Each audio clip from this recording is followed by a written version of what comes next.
I believe in miracles. Don't say people, I'm doing business here, man. I don't want anybody tells you words and ideas can change the world. Pay no attention to that man behind the curtain. 90% of what you're saying ain't coming out of your mouth. From failing, you learn. From success, not so much. Keep moving forward. Welcome to the Small Business Miracles Podcast. I'm Jeff Randolph. This Small Business Podcast is brought to you by EAG Advertising and Marketing. We're going to talk about marketing, and we're also here to celebrate entrepreneurs.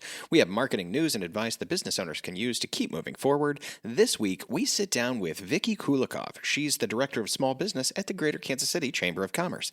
But first, we've got another small business marketing tip to talk about. Here we go. Today's tip is sad. It's not something that you really want to have happen to you, but what if my marketing plan has gone out the window already this year? It could be because your industry has softened up or because you had unexpected expenses in the first quarter or two and have had to really shift. Well, this is such a great example of how the best plans can go awry because of other factors, the economy, the industry, politics, competitors, you name it. It's actually more common to adjust a plan throughout the year than it is to follow what you originally put in place at the beginning. So you're not alone. In this particular situation, I have 3 things a business should do, whether that's B2B or B2C. First, your marketing plan should always, without fail, be built in priority order. Doing this gives you the easy answer as to how to reduce or expand your budget. In this case, instead of pausing all of your marketing while you're trying to figure out what to do, you know what's budgeted by strategy, by tactic, and you can start trimming from the bottom up. Get rid of those last priority items first and keep the ones that are working for you. Next, in nearly every case, if you can't do anything else, continue doing search engine optimization, especially if you see your entire industry dip. Your competitors are feeling the same crunch. This is an opportunity. It's an opportunity to not let a competitor get ahead of you, or for you to get ahead of that competitor in the search engine results. At a minimum, you can maintain your positioning so that you're still found by people who are searching, especially when they're ready to start buying again. Finally, strengthen those relationships with key accounts. Focus on deepening relationships with your existing clients through account-based marketing strategies. Personalized attention and solutions can lead you to increased loyalty and potential upsells. Meet them where they are. Email, social media, direct one-to-one communication. If things are rough for you, it means it's probably rough for them. So show them that you're in it with them to get through this together. Until then, remember, we're all in this together. Schooner tuna. The tuna with the hockey. And that is your marketing tip for the week. Welcome back to the podcast. This is Vicki Kulikoff that we're here with today. She is the Director of Small Business at the Greater Kansas City Chamber of Commerce. Vicki, welcome to the show. Good morning, Jeff. Thanks so much for having me. Absolutely. And let's start with kind of chamber membership in general as we just dive immediately into your first podcast ever. Is this your first podcast? It is. Man, it's my second. Oh, so okay. We're excited about that. Now, let's start with chamber membership in general, because you started your career with the chamber as the engagement manager, where you cultivated relationships for prospective and new and current members. I think business owners kind of instinctively know about chamber membership. Like, I think we know we're supposed to join the chamber and that that's a thing we can do.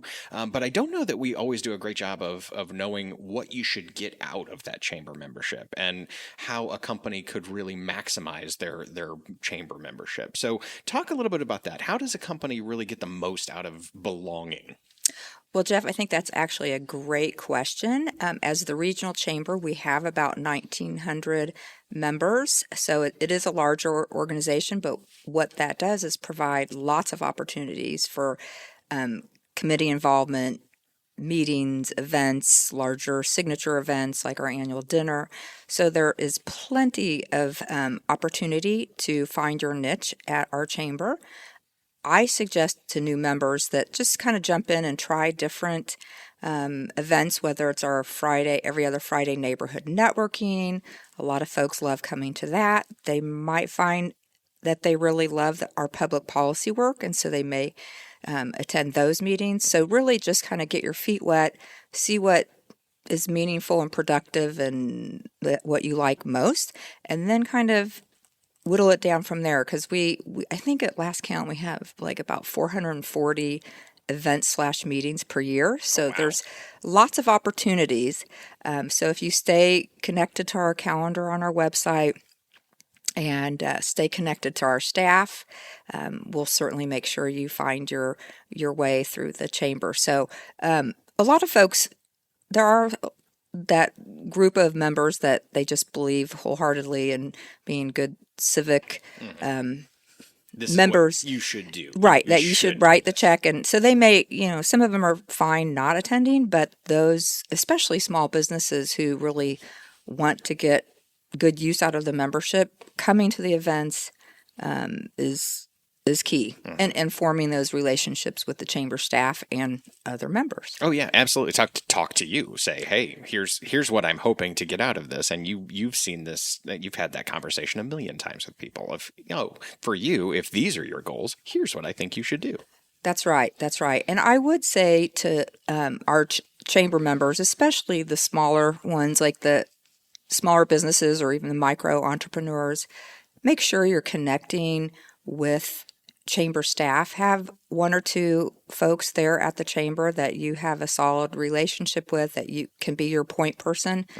Because if you're in contact with them on a regular basis, they're going to be just naturally, they're going to see opportunities that come across their desk, and they're going to be like, oh, this is a great fit for Jane or whoever. You're a good person to have looking out for somebody, because you're tapped into all of the things that go on. And so, if you're looking out for somebody, you're going to help them out. Yeah, exactly. Let's talk specifically about the kind of programs you run as the director of a small business, like the Small Business Celebration, Small Business Superstars. Tell us about those, because we've experienced one or two of those. Sure. So the Small Business Celebration is actually about 38 years old. I think that this is our 38th year. So we've been doing this at the chamber for many, many years. So we're not new to the Small Business Celebration. But after COVID and after the racial injustices of the summer of 2020, we decided we really needed to kind of reinvigorate this longstanding celebrations. So we launched the Small Business Superstars, and thank you to EAG as a Superstar sponsor. We love the Superstars. Yes, well, we really appreciate your partnership. It's been really fun. So we launched the Superstars to just really kind of, one, not only to reinvigorate the Small Business Celebration, but our number one goal was truly to just celebrate small businesses coming off of that really challenging summer of 2020, and really let these small businesses know in the greater Kansas City area that we as an organization and as a business community support them and are there for them. So it was really kind of a standalone program that got bolted on the front end of our Small Business Celebration, and we just a month or so ago had a Superstars reception with probably about 500 superstars from around the community. It was a great celebration. And then if they choose to be part of our Small Business Celebration and throw their name in the hat for our Small Business Awards, they certainly can start their journey as a chamber member, and we offer a generous discount to those superstars. So then we go into our Small Business Celebration, which is probably about 4 months long. We get the applications in. We have a lot of different awards. Of course, we have our Mr. K Small Business of the Year Award. Right. Last year, our winner was Fatima Parrish and Parrish & Sons Construction. So it was super exciting. It was our first female Black-owned Mr. K winner in the history of the Small Business Celebration. So that was really exciting. So we have the Mr. K Small Business of the Year Award. We do have several other additional awards, and I'll just rattle them off quickly. Sure. We've got our Emerging Small Business Award. We have our Small Business Equity Award. We have our International Small Business of the Year Award. We have our Legacy of Kansas City, which is for businesses over 15 years or more. And we are launching this year this is the inaugural year for our Luminary Arts and Creative Small Business Award. So it's a busy time. So once the applications come in, we then hold our Small Business Candidate Showcase, which is coming up next week, April 11th at Union Station, and it's a great event. All those candidates will have a booth at Union Station in the Grand Hall. It's a great event, food, drink, open to the public, so the more the merrier. And they will all showcase their businesses. And, we get such a wide range of small businesses at the showcase. It could be anywhere from, a caterer all the way to some type of tech company, and everything in between. So it's really fun. It's a great energy and excitement. So if your listeners can come, we'd love to have you. And after the showcase, we then go into kind of our top 10 selection for the Mr. K Small Business of the Year. And there's things that happen there for the top 10. And then we culminate with our Small Business Awards Luncheon, June 13th at the Westin Crown Center. Man, there's so many things to keep straight. Like, I know that you're not reading off of a list, and you have 400 or so events through the year of things people can get involved in. It seems like if you didn't know any better, you'd think you were reading these off a list, and I know you're not. I know you're reading. You have all of these committed to memory to keep them straight. Is a heroic challenge. That is amazing. Well, thank you. The one thing I do want to make sure outside of our small business celebration, just to let you and the listeners know, so I do oversee our access to capital efforts as well. Oh, okay.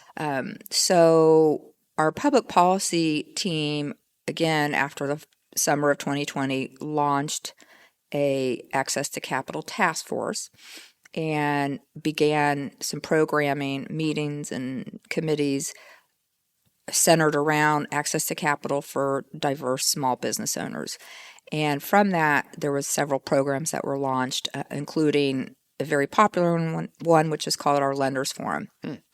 And the Lenders Forum brings together traditional lenders, other type of lenders as well, CDFIs, but also we bring in 5 to 6 diverse small businesses who do a presentation to the lenders. They get 5 minutes to present their business, and then those lenders get to ask them questions. And what we're doing with that program is cultivating relationships between these Black and brown owned businesses and traditional lenders. We know that it has been a key barrier to those businesses accessing capital. So creating those relationships and hopefully resulting ultimately in a line of credit or a loan. So we've got a generous grant from Kauffman Foundation that has enabled us to continue that work for another, it's a 3-year grant. So public policy transitioned all the efforts over to small business. So I've been overseeing that along with a contract worker. And so there's some other programs within that, but that's one of our bigger ones, and it's going great. I'm sure there are things you don't do. It seems like you do absolutely everything. So, well, all right. Let me kind of piggyback on the small business celebration, because it's no secret we love the events like this. We get a lot of our guests on this podcast from the small business celebrations, and I've been impressed with them because they're entrepreneurs who see a need and they solve it. Some of the stories about that came about as a result of the pandemic, where somebody sees something and says, hey, I've got a solution to that. I'm going to solve that problem, and that'll be my business. Amazing, inspiring. You're plugged into all of that. As you're talking to some of those small businesses and entrepreneurs out there, what are some of the biggest needs that you're hearing from them as a starting business?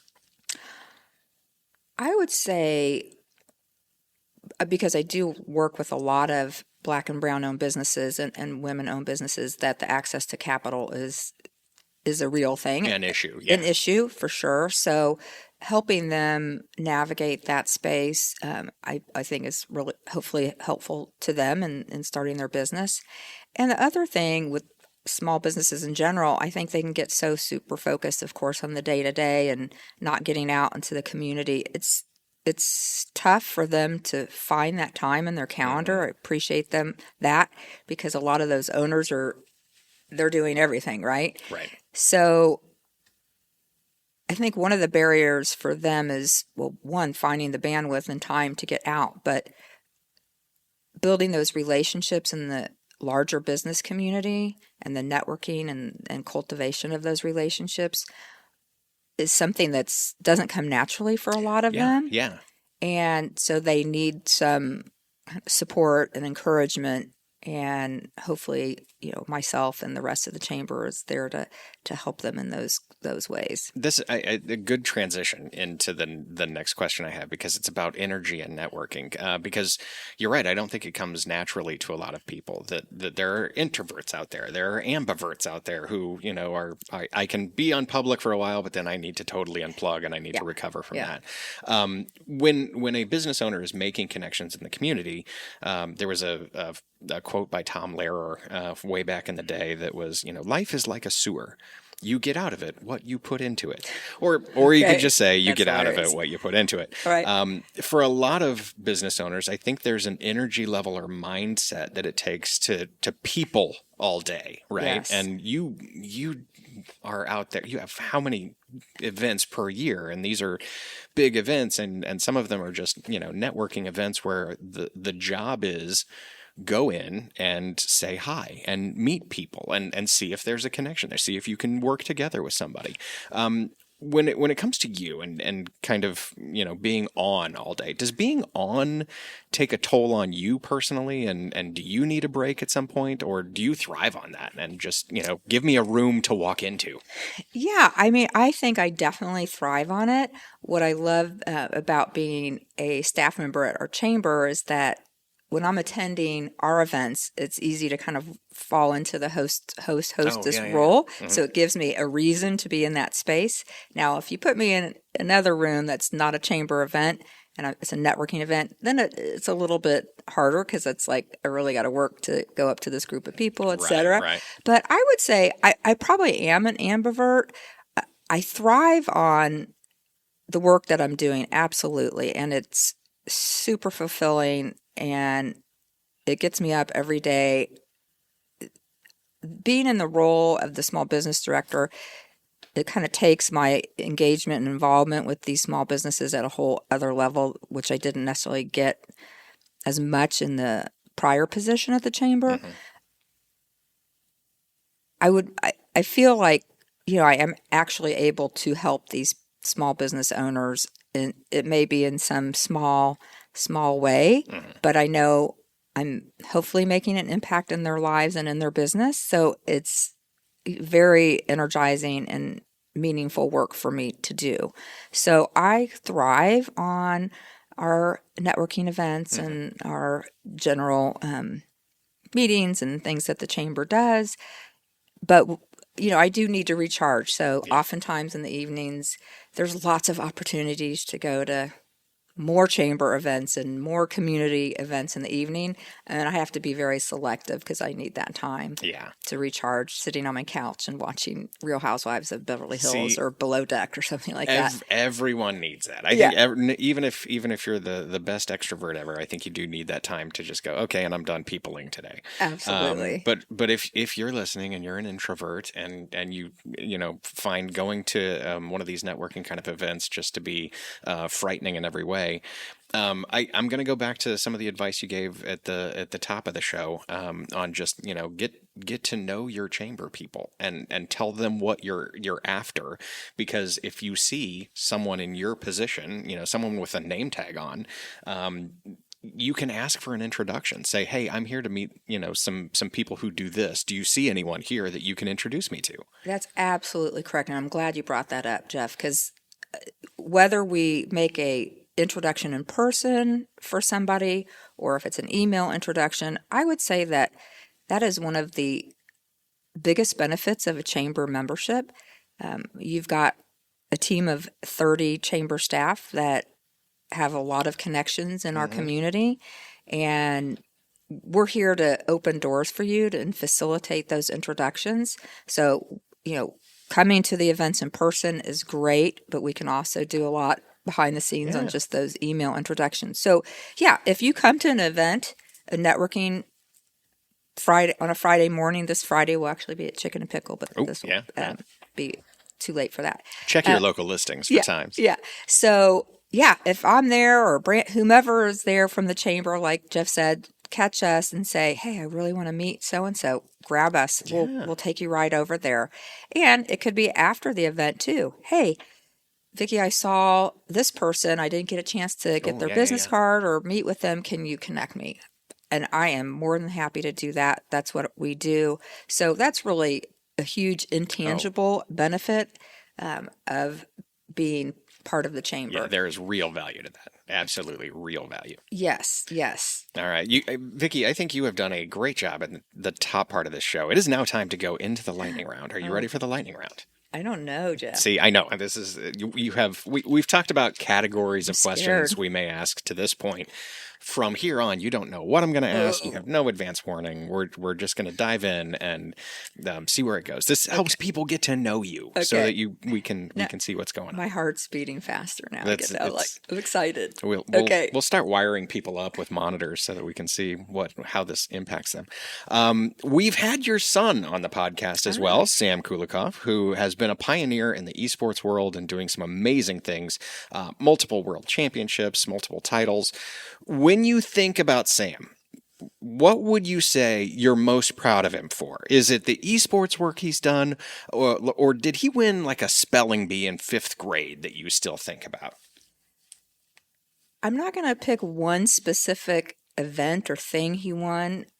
I'm most proud of him as just being a really good human being. Oh, see? And that's nice. I'm going to tear up. Yeah, he's just I know I'm his mother, but he's just a really good person and a kind guy, and I'm super proud of everything that he's done. Oh man, see, this is why we do this. These humanizing moments. Yeah. That's why we do this show. Let's talk about social media for a second, because we did ask Sam this question in the lightning round as well. What's your favorite social media platform and why? I don't know that I have a favorite one. I'm of that age where I don't post a lot, but I look at it a lot. Too much, probably. I would say I'm mostly on Facebook and Instagram, but I'm more of a behind the scenes. Should be posting more, but don't. Got it. Well, and then you're not alone. Most people are more stalkers and consumers on social media. They don't put a lot of stuff out there. Sam said Twitter, of course, because of his esports world that he lives in. But that makes sense. That would make sense for him. Everybody has their own. That is like, yeah, I go here. I live in this world. This is what I want. And I think I've kind of intentionally stayed away from the TikTok world, only because I know once I go down that path, then you're never coming back. Yeah, you'll stay there. Exactly. Forever. That's where you'll live. Exactly.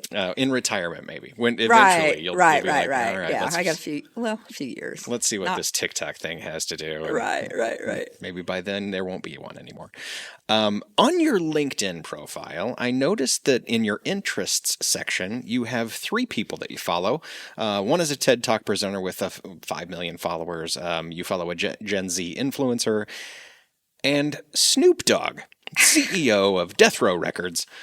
Talk to me for a minute about Snoop. Is it the songs, or was it his early work with Dre? What is it that draws you to Snoop Dogg? That's hilarious. I didn't even remember that would have been on there. But you hit like one time, and that's it. That's man. So funny. He's your top 3. I think he's pretty amazing. I just love the way he has evolved as he's matured. Oh, yeah. So the breadth and scope of the work that he's done through his career, and then his ability to connect with people that you would never think he would connect with, that is inspiring to me.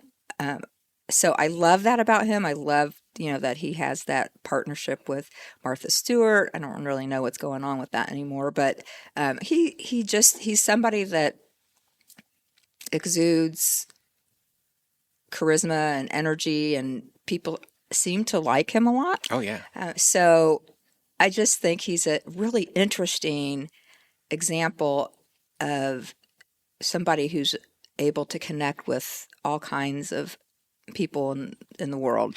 And I appreciate that about him. Yeah. So, yeah. Yeah, there was his recent thing that he did with Solo stoves, the smokeless campfire stove kind of thing, where at the end of the first week he was like, "I'm giving up smoke, and please respect my privacy." Oh, so and that then was all. the that next wasn't- week. Yeah, Okay, he's you can't have him give up smoke. That would dogs and cats living Right, together, mass right, hysteria. We right. wouldn't know what kind of world we lived in if that were the case. Yeah. So the next week he announced this partnership kind of thing, this Pitchman thing with Solo Smokeless Stoves. I never knew what the actual influencers, what that was all about. I mean, I saw the post, but then I never followed it. But the other thing about him that I find fascinating is just that he is somebody that is on the edgy.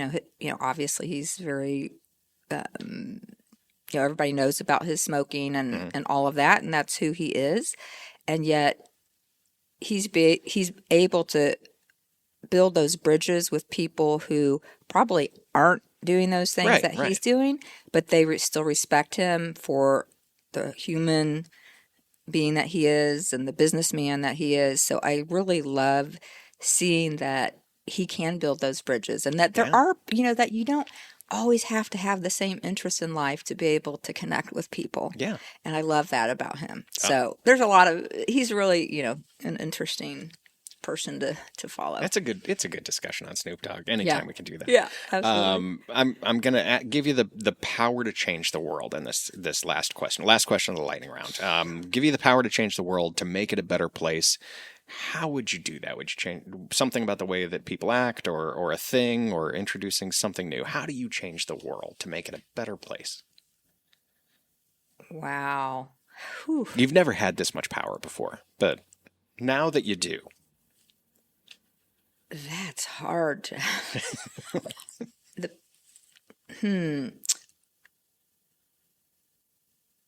I've been somebody that's been involved for many, many years in interfaith work, and always really believed in, again, that building of bridges and the importance of bringing people together. And it would probably, if I had the power, it would be something around that, which I think would be super beneficial for the time that we're in today. And I don't know what that would look like. You don't have to have all the things. I don't have to all figured out. Okay. Well, I'll let you know. I'll come back to you with the full plan, Jeff. You don't have to have a plan right now. Oh, but if you could snap your fingers, that's what we're after. Okay. Good answer. I like thanks. that. I like that. Thanks, That's worthwhile. That's very much worthwhile. Thank you. You've survived the lightning round. Well done. We're out of that. Vicki Kulikov, Director of Small Business at the Greater Kansas City Chamber of Commerce. Where can people find you if they want to connect with you, if they want to learn more? Well, Jeff, they can probably find me on almost all social media platforms except for, well, actually I do have a TikTok profile, but I don't know what it is. You can find me on all of them. You can certainly find me on LinkedIn. That I'm there. And if you want to find out more about chamber events and chamber happenings, you can visit our website. It's kcchamber.com. And again, love to have everybody, the more the merrier, attend our small business showcase on Thursday, April 11th from 5 to 7:30 p.m. at Union Station in the Grand Hall.